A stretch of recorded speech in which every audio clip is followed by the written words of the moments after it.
Hello and welcome to another episode of the Agency Leadership Podcast. I'm Chip Griffin. And I'm Gini Dietrich.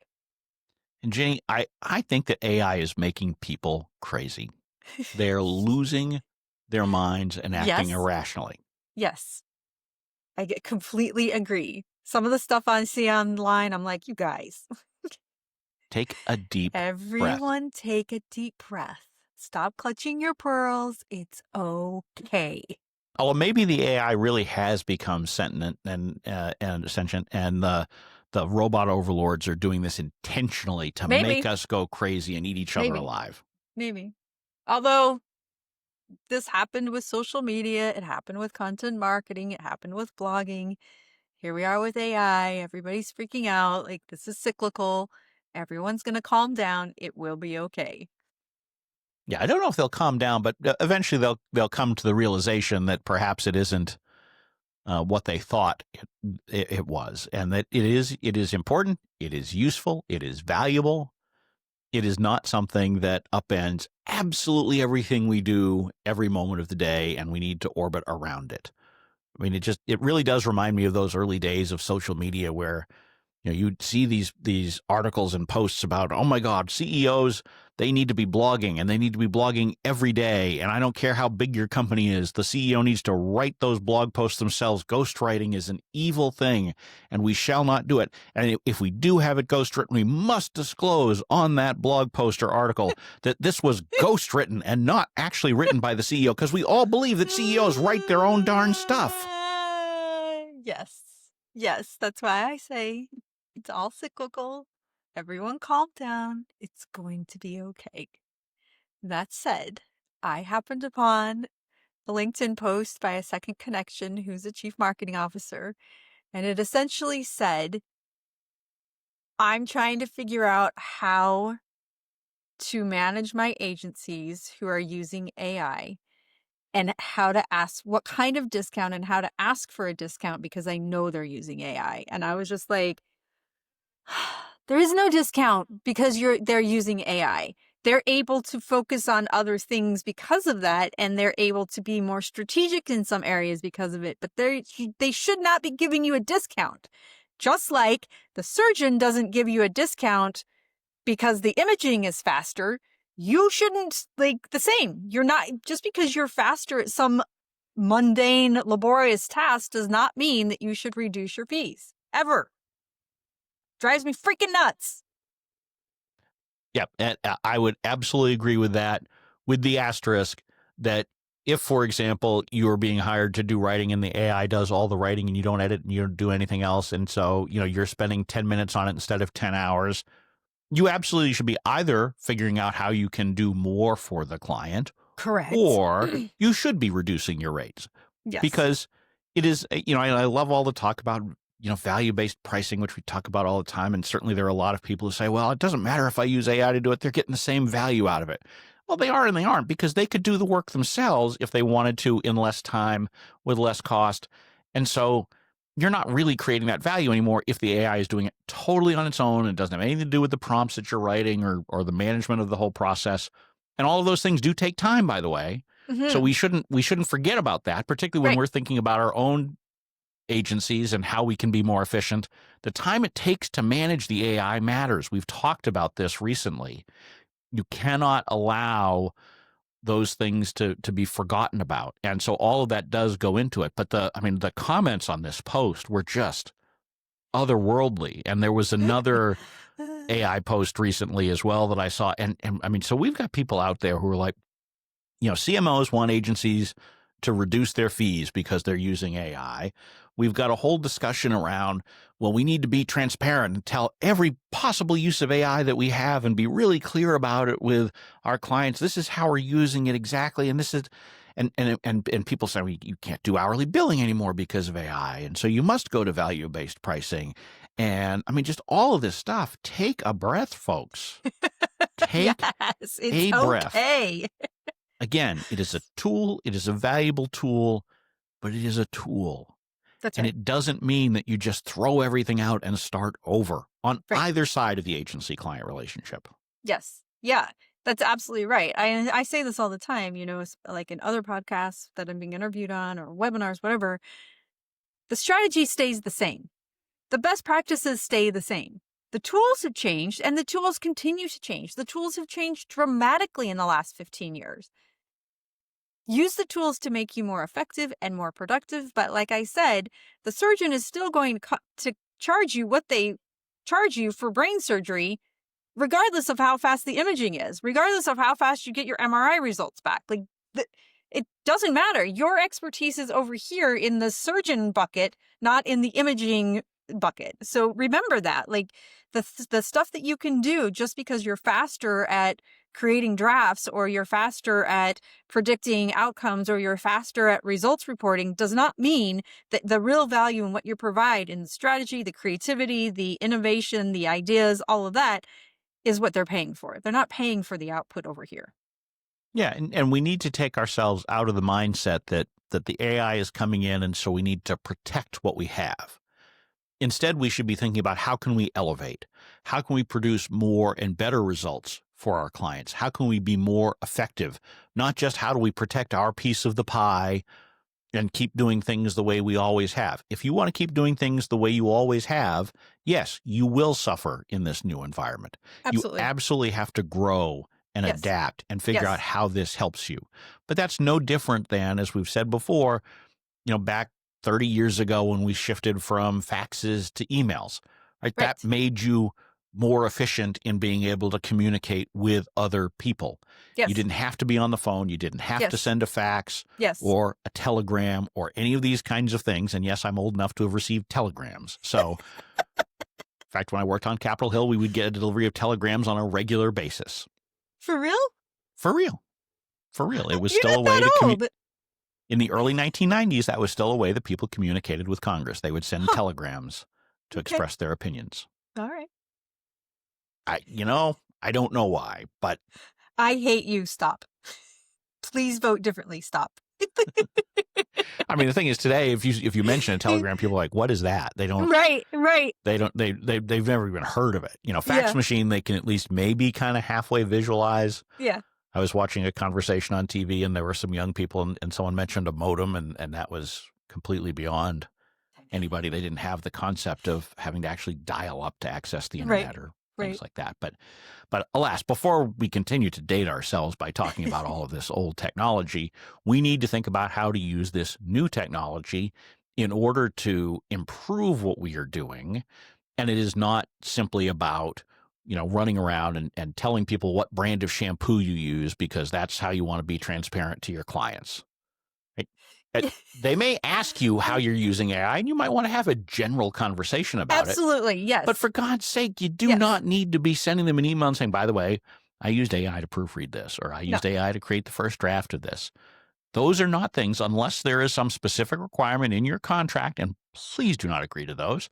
But if there is a specific requirement in the contract, or if there's some special circumstance with the kind of work that's being done, there's always the exceptions to the rule. But 99% of you should not feel compelled to do it, and in general, shouldn't do so in detail if asked, because that's just like telling them what kind of shampoo you use. It just doesn't matter. Yeah, Sharon Turek at Legal and Creative has a really good AI toolkit. I can't remember how much it costs, but it's affordable for agency owners to download it and then understand and you can pick and choose what paragraphs or information you should include in your master standard agreement, what you might want to include in your statements of work. But it's not like we use it to draft this blog post. It's really general. Like, we use AI, we use green and yellow information from our clients. We never use critical, confidential, red information ever. It's general kinds of things that you can insert into that documentation to help be transparent that you are using AI. And I think today people that's not a surprise, like everybody's using it, right? But not having to be really specific about what kind of shampoo you're using. Right. And you have to be really careful about this, because you have to think about, how does this stand up over time? Because you don't want to be going and having to revise your master services agreement. Right. So, my general advice as a non-lawyer is that you should put as little as possible to tick the boxes in there, so that you have the flexibility to adjust and adapt and do things differently over time, because the reality is AI is baked into almost all of the software that we use now Yep. Yep. in one form or another. Yep. Sometimes it's pretty much just lip service, but a lot of times it's more substantive. And so, are we now in the business that we're going to have to try to disclose every little, we use Lightroom to go edit a photo that we're putting on the website, and we use it to remove a piece of garbage in the background. Well, that's technically AI that did that. Do we feel like we need to now go and report to the client that we used AI to remove a trash can that was in the background of the environmental portrait that we took that we're going to put on their website? I don't think so. I don't Right. think they And like, care. Neither yeah, should we. no, and like Muckrack or one of the other media databases, if you use it, there's AI baked into that. Do you have to say, well, I use a media database and the AI helps me do like that? That's ridiculous. Should you be transparent about saying you use AI? Of course. But I think, to your point, you don't have to get into the nitty-gritty.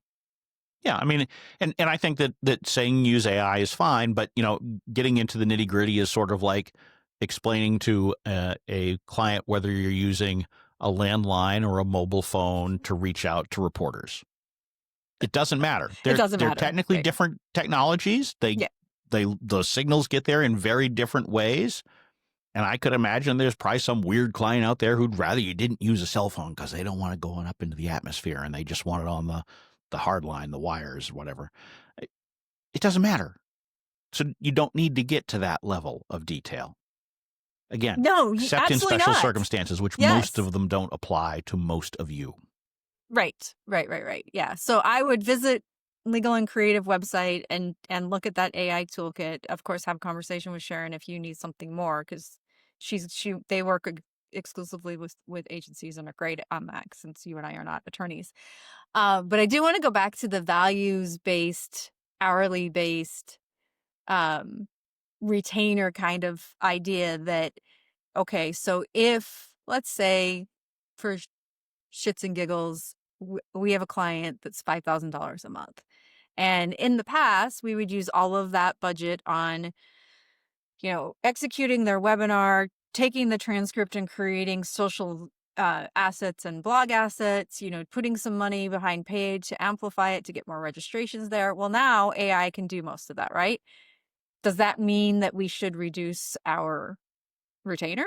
Or does it mean that there's probably other things that we could focus on to help that organization's growth and use the extra retainer for those kinds of things? I think that's the conversation that you should be having internally and with your clients is, yeah, it's made us more productive. This list of stuff over here that we haven't been able to get to because we haven't had time. Let's start checking these off the list. Right. I mean, the vast majority of agencies don't have any shortage of ideas for things that they could Right. implement with their clients. And most clients don't have any shortage of things that they would like to see their agency do.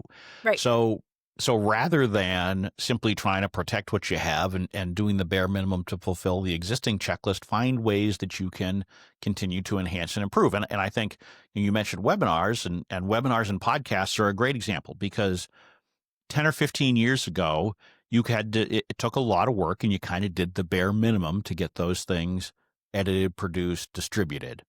Nowadays, because of AI and AI even before, the current AI fad, things like automated transcription that came in within the last decade, which now gets classified as AI. Didn't get classified as AI when it was first done, but, that's an argument for another day about how we define things.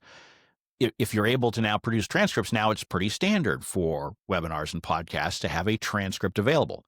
Right. 15 years ago, you had to pay someone to do it. And That's so right. it was not the kind of thing that was done routinely. And now we can produce those kinds of things. We can edit things a lot more easily. The platform that we use for this podcast, it uses AI to do automatic camera switching for those of you who watch the video. It cleans up the audio so that, we can't hear all the background noises in our various offices. And those are all great things and improve the quality of the product that we're putting out for you, but also that you can put out for your clients. Focus on those things. Elevate the game. It's not just about kind of doing the bare minimum. If you do that, absolutely you're going to run into problems. Of course. But find those other opportunities and say to your clients, here's something else we can do for you. Here's a way we can get better results from what we're already doing, whether that's by adding a transcript to it or being faster to get something published or having the time to go pursue a third webinar or some other brand new idea that you weren't able to do. That's how you continue to demonstrate value to your clients. And that's how you continue to not just protect revenue, but actually grow it. Yeah, and and I'm sure listeners know too, that I'm a big fan of quarterly planning. So instead of doing a big annual plan, you meet with your clients every quarter, you talk about what worked, what didn't, and what things you should focus on for the next quarter. Not only does it help you stay aligned with the business goals more effectively, but it also, in most cases, gets you more revenue or more retainer because they're like, oh, we got to focus on this. And yeah, were great results from that. And you're not having those conversations once a year, you're having them 4 times a year, right? So a big fan from that perspective. But I think what that allows you to do from an AI perspective is say, hey, listen, we're able to save 25% of our time. And I know this, and this have been on the priority list that keep moving down because of, all these other things. Of these three, what can we bring up to the forefront for the next quarter?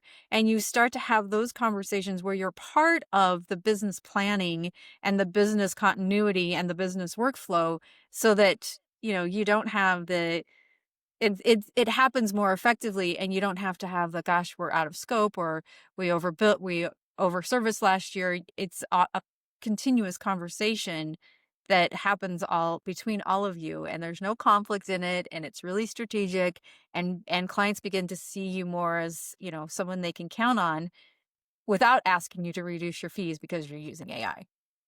Well, and that ongoing conversation is so important. It's so critical. And one of the things that really bothered me about one of these LinkedIn threads was it was really a very much an us versus them kind of Yeah. thing. Yeah. Whether you on the client side or the agency side, the agencies are looking to protect revenue, the clients are looking to cut costs. Have actual mutual conversations with each other and figure out how you can work together. And I'm not going to use the word partners because I don't like that I word. know. I avoided it too because As I know you don't. as I have said repeatedly on this show, you are not partners with your clients. You do not share in the risks and rewards. You have similar things. You can be aligned. You can work together. But in any case, figure out those ways to work together. If either side of this relationship is viewing it as us versus them, I need to maximize my revenue, I need to maximize my profit, or I need to keep my costs as low as possible, I need to get as much from the agency as possible, that's not a healthy relationship. No. And that is not going to lead to the same kind of success where you have regular ongoing conversations and quarterly planning or semi-annual planning or even annual planning, which a lot of agencies don't do with their clients because they Fair. just charge forward Fair. on autopilot Yep. and hope that they don't get noticed and that the revenue keeps coming in the door. So Right? I true. mean, that's reality. I mean, a Mhm. lot of agencies just sort of take that head down attitude because, as soon as you poke your head up above the fence line, you know, yes, there's the possibility that you can increase the size of your relationship or build or strengthen the quality of the relationship with your client, but there are also risks involved with that because you're drawing attention to yourself, and particularly in larger organizations, it can be kind of easy to skate. So Sure. I do understand there's a risk to it, but if you're having those conversations, you're more likely to build that strong relationship with more of your clients, which will lead to better results, even if occasionally putting your head up above the fence line causes a problem. Yeah, and when your client is going into meetings with the CFO and they're saying we've got to cut X amount of dollars and this agency is a big piece of that, the client stands up for you and stands up for that because they can't do their job without you. And they know that because of the ongoing relationship and that you've been building and the ongoing planning that you've been doing with them. If you're just keeping your head down and hoping they don't notice you year after year, it's going to be a lot harder for them to stick up for you. Absolutely. I mean, and I think this is sort of a common theme for how I view AI and everything that I do, which is that you've got to have that intersection of the technology from the AI, but the human, Yes. not just expertise, but the ability to engage with other humans. Yes. And if you put the best of both of those together, that's where you will achieve the best results for both sides of the agency client relationship. And ultimately, that should be what we're looking for. Right? That if you are truly in it to be long-term successful, you want it to work for both sides. And it shouldn't be one of these things where we're having constant fights about transparency or pricing or these kinds of things because we're just looking out for our own self-interests. If you align yourselves well, you will get good things coming to you. Every time. Every single time. So do that. 99% of the time. Let's admit all that, right, fine. there are times Most where you of the do time. everything right, everything, and it just doesn't work out. Fair. That's life. That's fair. That is life. Yeah. So I agree. that's life, and that's this 99% podcast. of the time. And that's this podcast. So we've completed 99% of this podcast. With the final 1%, we will sign off. I'm Chip Griffin. I'm Jenny Dietrich. And it depends.